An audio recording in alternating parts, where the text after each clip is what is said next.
Bir anda döndü şansımız. İşte hayat böyle bir şey. Şipşak değişir her şey. Biraz mutsuzken, çekim gücümü unutmuşken, evrenle barıştım bugün. İyi ki varsın. Saçını bir sağa bir sola savuruyorsun ya, baka baka doyamıyorum.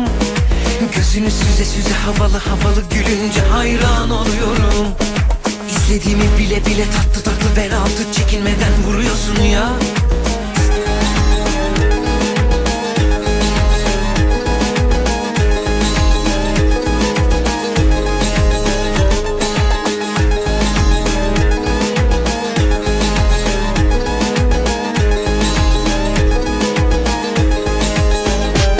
Bugün tam havandayım, 7/24 ayardayım.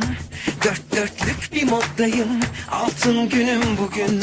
Saçını bir sağa bir sola savuruyorsun ya, baka baka doyamıyorum. Süper süper. Gözünü süze süze havalı havalı gülünce hayran oluyorum. Süper süper. İzlediğimi bile bile tatlı tatlı bel altı çekinmeden vuruyorsun ya. Süper süper. İstediğimi göre göre nazlı nazlı gizliden renk de veriyorsun bana. Süper süper.